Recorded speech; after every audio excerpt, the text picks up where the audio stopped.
அனைவருக்கும் வணக்கம். பாரம்பரிய திருவள்ளுவர் குலவம்சம் பிரசன்ன ஜோதிடர் சுபமாரிமுத்து திருப்பூர்லேருந்து இந்த பதிவு உங்களுக்காக. கேது திசையில் சுக்கிரன் புத்தி பற்றி பார்த்தோம். இப்போ கேது திசையில் சூரியன் புத்தி பற்றி பார்க்க போகிறோம். அது என்ன கேது திசையில் சூரியன் புத்தி? இந்த கேது திசை 7 வருஷம் இருக்கும். இதில் 9 புத்தி நடக்கும். இதில் சூரியன் புத்தின்னா என்ன அப்படின்னா, சூரியன்னா அப்பா செஞ்ச புண்ணியமெல்லாம் கேதில் தான் தெரியுமா. அதான் ராகப்போல் கொடுப்பாரும் இல்லை, கேதப்போல் கெடுப்பாரும் இல்லை. அப்போ இந்த கேது திசையில் சூரியன் புத்தி நடந்தால் சில பகைகள் இருக்குதுங்க. கிரகத்துக்குள்ளே பகைகள் இருக்குது. எப்படி இருக்குன்னா, சூரியன் பாம்பை முழுங்குற மாதிரி கெரானம் வரும்போது இந்த ஒளியை மறைக்கும். இந்த கீழே வெயில் அடிக்கும்போது இந்த பாம்பு நினைக்குமா, சூரியனே நீ எப்போ அஸ்தமனமாவ, இந்த பூமியில் இருக்கிற சூடு என்னோடய வயிற்றை சுடு வைக்குது, நான் போய் இறதேட முடியலன்னு இரவில் இறதேடுமா பாம்பு, பகலில் இறதேடாதான். அப்போ இந்த சூரியன் அஸ்தமனம் ஆனால் தான் அதுக்கு சந்தோஷம். அப்படின்னா பாருங்கள். அப்போ அது வரைக்கும் இது கோபப்பார்வை. அதனால தான் பல நாள் பழி வச்சு ஒரு நாள் கெரானம் பிடிக்கும்போது அந்த சூரியனுடைய பிம்ப ஒளியவே அது மறைக்கும் சக்திக்கு பேர் கெரானம். அந்த கெரானமத்தில் அந்த ஒளியை மறைச்சிட்டா இந்த பிரபஞ்சத்திலேருந்து கொஞ்சம் அந்த கரெக்டான டெம்பரேச்சனுடைய ஹீட்டு, சூரியனுடைய பவர் எல்லாமே பூமியில் குறையும் போது சாமியோட சக்திகள் எல்லாம் குறைஞ்சிருமா. அந்த சாமியோட சக்திகள் எல்லாம் குறையக்கூடாதுங்கிறதுக்காகத்தான் கோவிலில் இருக்கக்கூடிய அர்ச்சகர்கள்லாம் என்ன பண்ணுவாங்கன்னா, போய் தர்ப்பப்பில்லை வாங்கிட்டு சாமியவே போட்டு அதுக்கு மேலே கட்டி சாமியை மூடி வச்சு அந்த கம்பத்துக்கு வெளியில் இருக்கக்கூடிய அந்த காப்பர் கம்பத்துக்கெல்லாம் அந்த தர்ப்பப்புல்லை கட்டி விட்டு அது பூஜை பண்ணி வச்சுருவாங்க. சாமி கும்பிட்டு கெரானம் முடிஞ்சதுக்கப்புறம் கோயிலவே கழுவி விட்டு சாமிக்கு பூஜை பண்ணி அந்த யாகம் செய்து அந்த தீர்த்தத்தை எடுத்து போய் சாமி மேலே ஊற்றினாத்தான் இழந்த சக்தி சாமிக்கே கிடைக்குமா. அந்த தோஷங்கள் வரக்கூடாதுங்கிறக்காக. அப்போது கேது திசையில் கேது புத்தி, சுக்கிரன் புத்தி, இப்போ சூரியன் புத்தி. இப்போ இந்த சூரியன் புத்திங்கிறது கெரானம் பிடிச்ச மாதிரி அந்த கேதுவும் சூரியனும் சேர்ந்தான். அப்போது இந்த ஜாதகத்தில் முன்னோர்கள் அந்த காலத்தில் கேது திசையில் சூரியன் புத்தி நடந்தால் அந்த காலத்தில் கேது பகவான் கோயிலில் போய் அந்த சூரியன் என்பது அக்னி, அந்த தீபம் போடுங்கன்னு அந்த காலத்தில் சொன்னாங்க.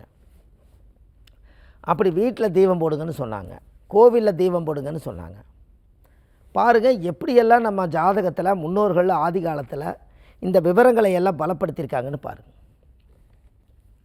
இந்த ஜாதகத்தில் பெரிய ஒரு தெய்வ சக்தி என்னென்னு கேட்டிங்கன்னா, இந்த உலகத்தில் கேது திசையில் சூரியன் புத்தி நடந்தால், கேது என்பது பாம்புடைய தன்மை, ஒளி என்பது சூரியன்.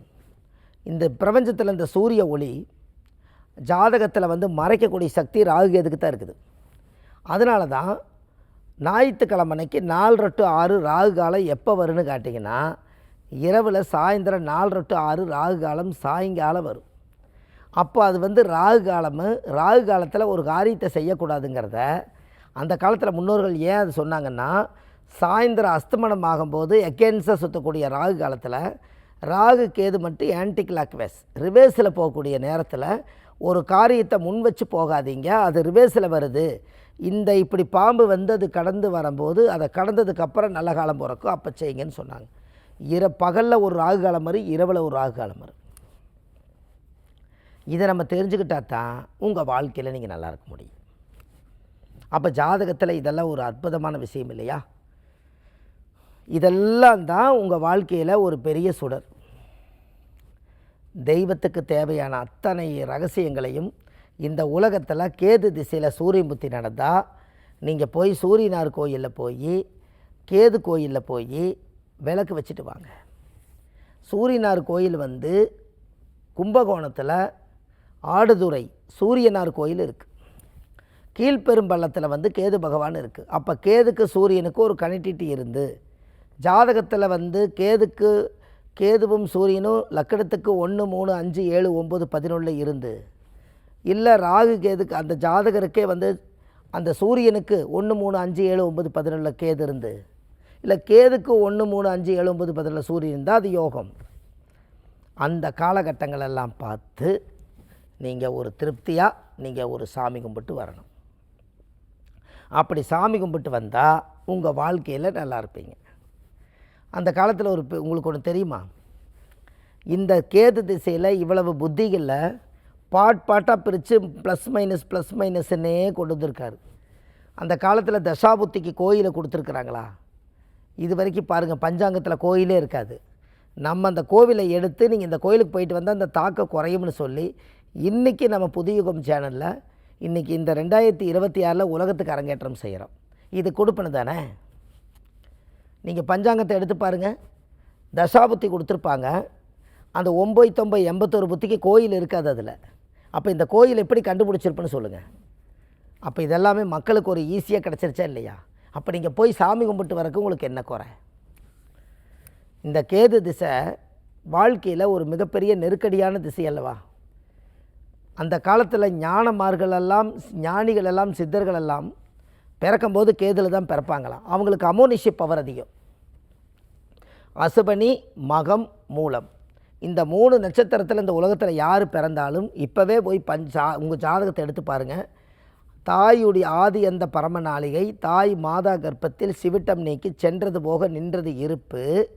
கேது மகாதிசை 7 வருஷத்தில் 3 வருஷம் 6 மாதம் 10 நாள், 3 வருஷம் 1 மாதம் 2 நாள், 2 வருஷம் 5 மாதம் 10 நாள்னு கேதுக்கு இருப்பு திசை கூட்டி உங்கள் கீழே ஜாதகத்தில் நவம்சத்துக்கு கீழே எழுதியிருப்பாங்க. இப்போ போய் நீங்கள் செக் பண்ணுங்கள், கரெக்டாக இருக்குது. அப்போ எவ்வளோ விஷயத்தை நம்ம தெரிஞ்சுக்கிட்டு நாம் இந்த உலகத்தை கொடுக்குறோம்னு பாருங்கள். அப்போ கேது தான் உங்களுக்கு, அந்த கேது தான் அதுலேருந்து பாருங்கள், கேது திசையில் பிறந்தீங்களா, அதுக்கு அடுத்து சுக்கிரன் திசை, சூரியன் திசை, சந்திரன் திசை, செவ்வாய் திசை, ராகு திசை, குரு திசை, சனி திசை, புதன் திசை, இத்தனை திசையும் நீங்கள் கடந்து வர்றதுக்கு முதல் முன்வாசலே கேது தான். எப்படின்னு பாருங்கள். ஒவ்வொருத்தருடைய ஜாதகத்திலையும் ஒரு திசை இருப்பு எல்லாத்துடைய தாயுடைய கர்ப்பத்தில் இருக்கும். நீங்கள் நல்லா யோசிச்சு பாருங்கள். கேது திசை 7 வருஷம்னா 7 வருஷம் ஒருத்தருக்கு முழுசாக கிடைக்காது. ஒரு 3 வருஷம் 6 மாதம் இருக்குதுன்னு வைங்க. அப்போ 3 வருஷம் 6 மாதம் போச்சுன்னா இன்னும் 3 வருஷம் 6 மாதம் எங்கே போச்சு? போன ஜென்மத்தில் தாயுடைய கர்ப்பத்தில் சென்றது போக நின்றதுன்னு சொன்னீங்கல்ல, அந்த செல் நாளைக்கு தான் போன ஜென்மத்தில் கேது திசை மீதி 3.5 வருஷத்தில் நீங்கள் அனுபவித்து முடிச்சுட்டு போயிட்டீங்க. மீதி இருக்கிற 3.5 வருஷத்தில் பிறவி எடுத்து வந்திருக்கீங்க. அதுலேருந்து மறுபடியும் கண்டினியூ ஆகுது. இதுதான் முற்பிறவி கர்மாவும் இந்த பிறவி கர்மாவும். ஒரு கோபதாபத்திலையும் கூட நீங்கள் ஏதாவது ஒன்று சொல்லுவீங்க. என்ன சொல்லுவீங்கன்னா, நான் போன ஜென்மத்தில் நான் என்ன பாவம் பண்ணினோம், இந்த ஜென்மத்தில் நான் கஷ்டப்படுறேன்பீங்க. அப்போ உங்களுக்கே தெரியுது, உங்கள் வார்த்தையால் தெரியுது, அறிஞ்சும் அறியாமல் தெரிஞ்சும் தெரியாமல் போன ஜென்மத்தில் சில தவறுகள் நம்ம எதாவது செய்திருந்தா அந்த பிறவி கடனை தீர்க்கறக்காக இந்த பிறவி எடுத்து வந்துக்கிறீங்கன்னு சாஸ்திரம் சொல்லுது. எப்படி இது சங்கடமெல்லாம் வாழ்ந்துட்டு போகலாமே? பிறந்துட்டோம், இனி இறப்புக்கு மீறி மறுபடி பிறப்பில்லை. பிறந்துட்டோம், வாழ்ந்து தானே ஆகணும். ஏதோ ஒரு வழியில் நம்ம வாழ்ந்து தான் ஆகணும். இப்போ பசிக்கு இறைய எடுத்து ஆகணும், துணிமணி நம்ம உடம்பில் போட்டு தான் ஆகணும், 4 பேர் சமுதாயத்துக்கு முன்னாடி நம்மளுக்கு மதிப்பு மரியாதையை வாழ்ந்து தான் ஆகணும். இது எல்லாமே இந்த உலகம் அறிஞ்ச உண்மை தான். இதை செஞ்சு தான் ஆகணும். இதில் கஷ்டங்கிறது ஒன்று வரவே இல்லை. கஷ்டத்தை நாம் தான் எடுத்துக்கிட்டோம். அதுதான் புத்தர் சொன்னார், ஆசையே துன்பத்துக்கு காரணம்னு.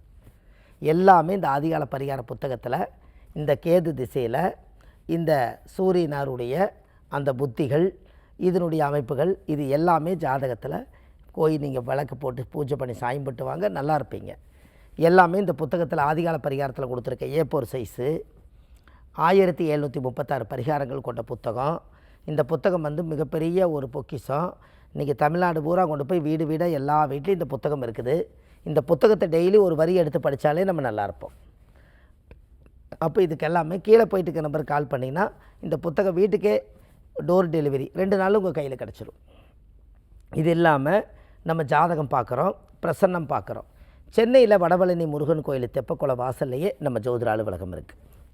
சனிக்கிழமை, ஞாயிற்றுக்கிழமை, திங்கக்கிழமை நம்ம ஜோதிடம் பார்க்குறோம். மற்ற தினங்கள் திருப்பூரில் பார்க்குறோம். இது இல்லாமல் வள்ளுவர் வாக்குன்னு ஒரு யூடியூப் சேனல் வச்சுருக்கேன். அதில் 1500 ஆதிகால பரிகாரங்கள் அதில் கொடுத்துருக்கேன். சுபமாரிமுத்துன்னு சர்ச் பண்ணிங்கன்னா யூடியூப்பில் நிறைய வீடியோ வரும். உங்களுக்கு தேவையானதை எடுத்து நீங்கள் படித்து இந்த உலகத்தில் தெரிஞ்சு நீங்கள் மக்களை நல்லா வாழ்ந்துட்டு போகலாம். எல்லாமே இந்த ஆதிகால பரிகாரங்களை வச்சு தான் சாத்திரம் பண்ணியிருக்கோம். இது இல்லாமல் காசி, ராமேஸ்வரம், திருச்செந்தூரெல்லாம் போகிறோம். விஸ்வாமித்திரருடைய வழிமுறைகள், பூஜை புனஸ்டானமெல்லாம் புண்ணியத்தை வாங்கி கொடுக்குறோம். எல்லாமே இந்த முழு விவரம் தெரிஞ்சுக்கிறதுக்கு கீழே போயிட்டு இருக்கிற நம்பருக்கு கால் பண்ணுங்கள். உங்கள் ஜாதகத்தில் ஃபஸ்ட் கிளாஸாக என்னன்னு தெரியும் என்று சொல்லி பாரம்பரிய திருவள்ளுவர் குலவம்சம் பிரசன்ன ஜோதிடர் சுபமாரிமுத்து வாழ்வது ஒரு முறை வாழ்த்தட்டும் தலைமுறை. நன்றி, வணக்கம்.